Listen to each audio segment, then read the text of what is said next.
Bom dia, pessoal. Estarei hoje Enzimas apresentando regulatórias uma e aspectos bioenergéticos. Nós já falamos um pouco sobre isso na aula teórica passada, enzimas regulatórias, então nós retomaremos esse tópico e a seguir falamos sobre os aspectos bioenergéticos. Bom, o que é uma enzima regulatória? É uma enzima que tem a sua atividade catalítica aumentada ou diminuída em resposta a determinados sinais. Que sinais são esses? Esses sinais são representados por aquilo que nós chamamos de moduladores alostéricos. Tá? Então, o modulador ele pode disparar um sinal bloqueando a atividade de uma enzima ou aumentando essa atividade. Quando o modulador ele é igual ao substrato, e nós chamamos de modulador homotrópico, e essa enzima vai ser uma enzima reguladora homotrópica. Quando o substrato, por sua vez, ele é diferente do substrato, nós chamamos de heterotrópico. Essa enzima vai ser uma enzima reguladora heterotrópica. Tá? Vamos ver como funciona. Então, aqui nós temos a representação de uma enzima com seu sítio catalítico em azul e o seu sítio regulatório aqui em salmão. E aqui é o modulador positivo. Quando o modulador positivo ele atua aqui no seu sítio regulatório, ele vai mudar a conformação do sítio catalítico, estimulando a ligação do substrato, então aumentando, consequentemente, a atividade da enzima. Quando esse modulador ele é negativo, o que acontece? Ele vai acabar desfavorecendo a ligação do substrato, inibindo, então, a sua atividade. Nesse caso, ele é um modulador negativo. Olha aqui esse exemplo, uma inibição por retroalimentação. Nós temos aqui o substrato A, convertido pela enzima B em produto B, B sendo convertido em C, C convertido em Z. O que acontece nesse caso aqui? Nós falamos que o nosso organismo sempre tende a ter uma concentração constante dos produtos necessários, né? Principalmente no nosso metabolismo. Então, por exemplo, se a concentração de Z está muito alta no nosso organismo, o que acontece? Vai ser disparado um sinal de Z em frente à enzima 1, que vai ser a enzima reguladora, dizendo para ela que a sua atividade tem que ser diminuída. Então, o processo todo ele é diminuído. Então, nesse caso, o Z é um modulador negativo e a enzima 1 é uma enzima regulatória. Tá? Isso aqui é uma inibição por retroalimentação.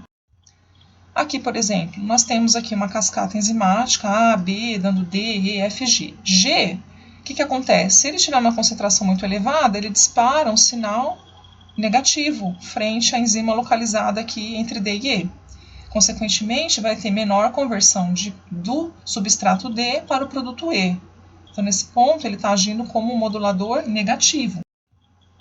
Aqui é outro exemplo de inibição por retroalimentação, tá? É uma cascata de formação da treonina até isoleucina, são várias etapas enzimáticas, onde a enzima regulatória é a treonina desidratase. O que acontece? Se a concentração de isoleucina está muito alta, ela vai atuar como modulador negativo frente à treonina desidratase. Consequentemente, todo o restante do processo vai ser diminuído, ok? Então, nós vamos ver isso direto no metabolismo. Várias enzimas vão atuar como regulatórias, só que cada ponto do metabolismo vai ter uma enzima regulatória diferente que nós vamos estar discutindo. Bom, como é que nós observamos a parte de regulação das enzimas alostéricas por meios gráficos? Nós vimos lá na parte de Michaelis-Menten, que existe a equação de Michaelis-Menten, aquela curva hiperbólica. No caso de uma enzima alostérica, ela tem um formato, não é hiperbólico, mas é um formato sigmoide. Então, aqui eu tenho uma representação de uma enzima sem ter regulador nenhum, tá? Uma enzima normal, ela é regulatória, mas não está tendo atuação de nenhum modulador.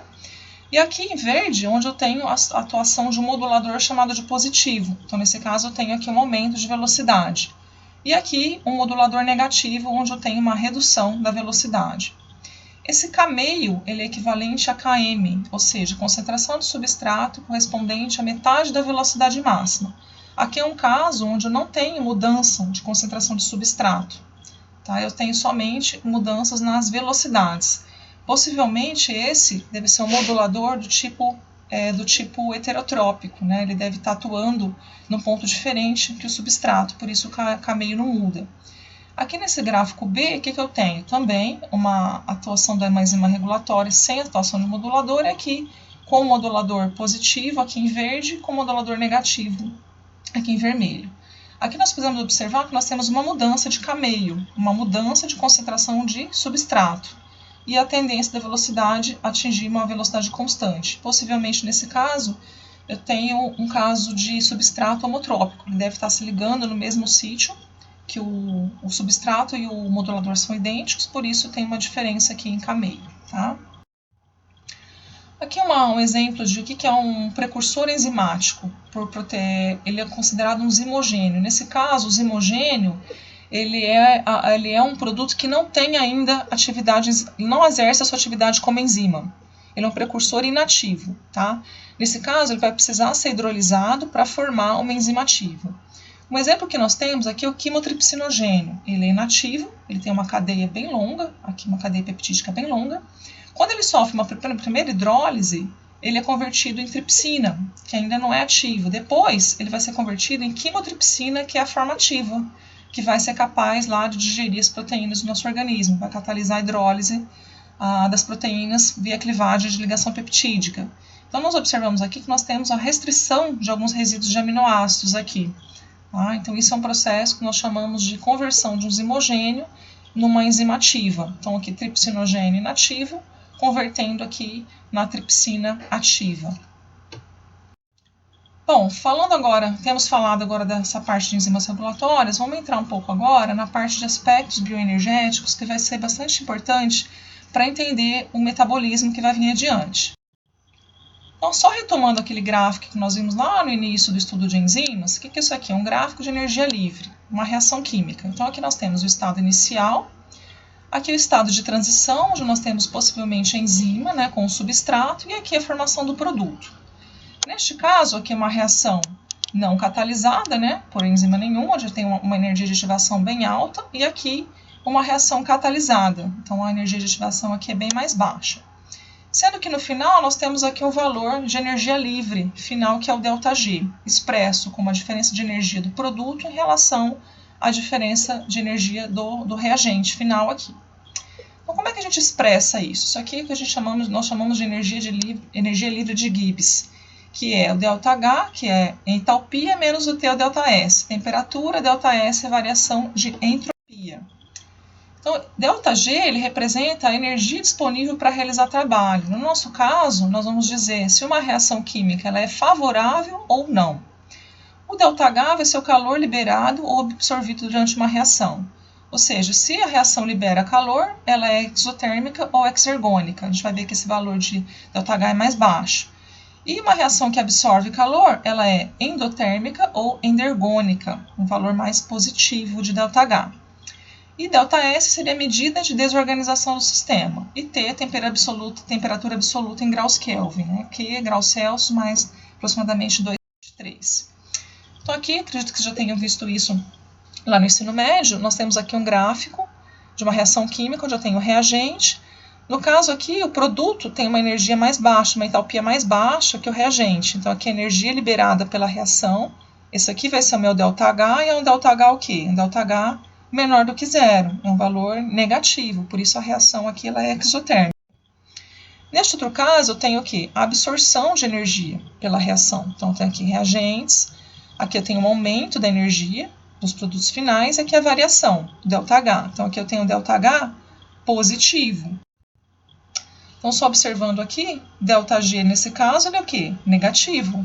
Então, nesse caso, eu tenho uma reação exotérmica, tá? Com valor de entalpia negativo e ΔG final negativo.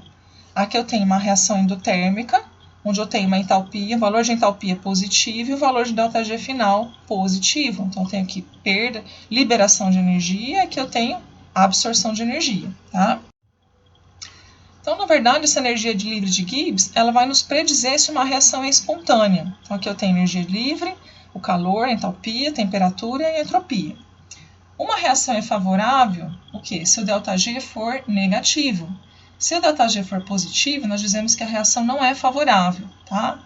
Um aumento na entropia ou produção de calor, ou seja, o valor mais negativo aqui, vai tornar o quê? O ΔG mais negativo, que é típico de uma reação espontânea. Então, eu costumo dizer assim, vamos fazer uma associação. Imagine que eu estou jogando uma bolinha lá de um penhasco, de cima para baixo.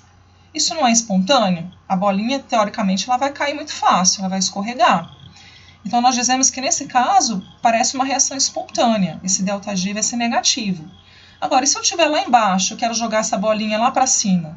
não vai ser um negócio espontâneo, eu vou ter que gastar muito mais energia, vou ter que fazer um esforço muito maior para jogar essa bolinha de baixo para cima. Então, nesse caso, ela vai ser um ΔG mais positivo, nós dizemos que ela não é espontânea, tá?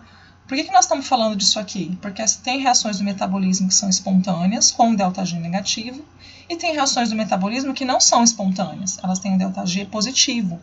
Por isso, nós precisamos entender essas questões termodinâmicas para poder entender as reações do metabolismo que vão vir para frente. Então, aqui, ó, ΔG igual a ΔH menos TΔS. Então, ΔG, ele está dando a variação da energia livre, a energia disponível para realizar trabalho, e vai predizer se uma reação é favorável. ΔH a variação da entalpia e aqui a variação na entropia, medindo aqui a desorganização do sistema. Então, o que nós podemos dizer? Quando o ΔG é maior do que zero, é um processo não espontâneo. ΔG menor do que zero, processo espontâneo. Quando o ΔG é igual a zero, significa que está em equilíbrio, ou seja, a reação vai e volta no mesmo sentido. Então, imagina uma bolinha na horizontal. Ela está indo e voltando, ela está em equilíbrio. Nesse caso, ΔG zero é uma reação que não é nem não espontânea nem espontânea, ela está em equilíbrio. Tá?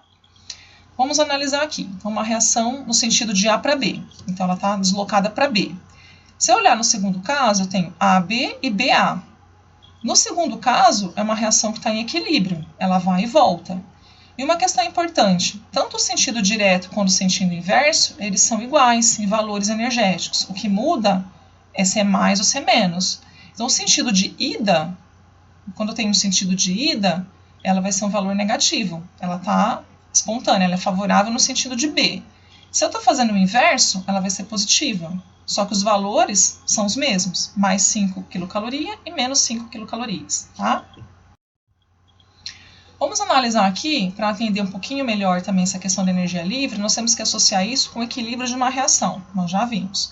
Então, aqui está uma reação, tem o A mais B dando C mais D, aqui é uma reação em equilíbrio. Azinho significa os coeficientes aqui das concentrações molares. Então, eu tenho aqui concentração dos produtos dividido pela concentração dos reagentes. C elevado a Czinho, D, Dzinho, Azinho e BBzinho, né? Então, ΔG vai depender da concentração também dos reagentes de produtos. E aí também nós podemos associar essa energia livre com essa equação também, que é menos RT ln de K. Esse ΔG zerinho aqui em cima significa energia livre padrão, tá? São variações que a bioquímica assume com temperatura 25 graus e alguns padrões com concentração conhecida. Esse zerinho aqui significa energia livre padrão. Então, como é que a gente vai relacionar isso, esse ΔG, com constante de equilíbrio agora? Né? Então, analisando o gráfico, aqui nós temos menos RT ln de K, que é a equação, R é a constante de Boltzmann dos gases, temperatura em Kelvin, e aqui o Kc, que é a constante de equilíbrio. Se o ΔG é igual a zero, significa que o sistema atingiu o equilíbrio dinâmico, ele vai e volta da mesma proporção. ΔG positiva, a reação ocorre em favor de quem? Dos reagentes, como eu já tinha falado, e negativa, ela segue para um estado de equilíbrio, ela tende principalmente no sentido dos produtos. Então, é mais ou menos isso aqui. Se uma reação está tendendo mais para o sentido do produto, ou seja, ela está sendo mais espontânea, o seu valor de ΔG tende a ser negativo, tá? Se ela está indo mais na direção aqui dos reagentes, ela tende a ter um ΔG mais positivo. Se o ΔG for zero, significa que ela está em equilíbrio, vai e volta da mesma forma. Se nós associarmos aqui a constante de equilíbrio com ΔG, analisando aqui a equação, nós temos que, quando a constante de equilíbrio é maior do que 1, ou seja, se os valores de produtos, das concentrações de produtos são maiores, isso vai me dar um valor de ΔG negativo, se nós jogarmos aqui na fórmula. Se esse K for um valor positivo, a resultante final vai ser um valor aqui negativo de ΔG, no sentido dos produtos, então ocorre no sentido direto. Se isso aqui for igual, isso é igual a isso, eu vou ter um valor de K equilíbrio 1. Como ln de 1 é zero, isso aqui vai me dar um valor zero, teoricamente. Então, vai estar no equilíbrio, quando K, a constante de equilíbrio, é igual a 1. Vai dar um ΔG igual a zero, tá? E quando a constante de equilíbrio aqui for menor do que 1, para isso acontecer, o que precisa acontecer? Esses produtos aqui precisam estar em menor concentração do que a concentração dos reagentes, que aí eu vou ter um valor negativo, menor do que 1. Nesse caso, eu expresso uma reação que está acontecendo no sentido inverso, ou seja, ela tende a voltar para os reagentes e não ir em direção ao produto. Aí eu vou ter um valor de ΔG positivo, dizendo que não é uma reação espontânea, tá? Então, negativo, reação espontânea, ocorre no sentido direto. Positivo, não é espontâneo, ocorre no sentido inverso. E ΔG0 significa que ela está no equilíbrio, tá? Um dos maiores exemplos em termos energéticos que nós vamos estar falando é o ATP como carreador de energia. Então, aqui nós temos a estrutura de adenosina trifosfato. O que acontece durante a hidrólise do ATP? Porque ela vai fornecer muita energia. Então, nós temos aqui a estrutura aqui de um nucleotídeo, adenina, né, a ribose, que nós já só recordando, os grupos fosfato. O que acontece no processo de hidrólise? Então, tem a catálise aqui da hidrólise, né, do ATP, onde eu tenho liberação, então, de um grupo fosfato e liberação de ADP. Esse processo todo de hidrólise do ATP liberando o grupo fosfato, ele libera muita energia. Olha só o ΔG, é menos 30 kJ/mol. Então, é um valor de ΔG grande e negativo. Por isso que o ATP é considerado um composto fosfatado de alta energia. Então, a hidrólise é um processo muito favorável. Ela tem um ΔG bastante negativo. Como é que isso está acoplado em outras reações? Então, muitas reações do metabolismo, nós vamos ver, muitos processos, eles consistem em uma somatória de reações químicas, sejam elas exergônicas ou endergônicas. Então, nesse caso aqui, nós temos aqui a glicose mais fosfato sendo convertida em glicose 6-fosfato mais água. Se nós olharmos cada reação em separado, isso aqui é um processo global, tá? O que acontece? Eu tenho glicose mais grupo fosfato que vem da hidrólise do ATP, dando glicose 6-fosfato mais água. Isso aqui tem um valor de ΔG 13,8, ou seja, é um processo não espontâneo. Você tem um ΔG positivo, certo? Só que isso aqui está acoplado a quem? A hidrólise do ATP, que tem um valor bastante negativo, um valor de menos 30. E se eu fizer menos 30 mais 13,8, eu vou ter um valor final de quanto? Eu vou ter um valor final de menos 16,7. Então, no processo global, isso aqui é um processo espontâneo, ele tem um ΔG negativo. Tá? Ou seja, ele libera energia. Então, a soma das duas reações ela vai tornar esse conjunto termodinamicamente favorável, fazendo que a primeira reação ocorra nessas condições. Então, é isso que nós vamos estar estudando no metabolismo. Vamos ver um somatório de várias reações, onde nós temos reações que são espontâneas, ou seja, que são exergônicas, que têm o ΔG negativo, aliada a reações que são endergônicas, que não são espontâneas e têm um ΔG positivo. O somatório disso, o global, normalmente vai nos dar um processo espontâneo, um valor de ΔG negativo. Bom, pessoal, continuaremos então no próximo vídeo, onde falaremos sobre a introdução do metabolismo. Muito obrigada e até a próxima aula.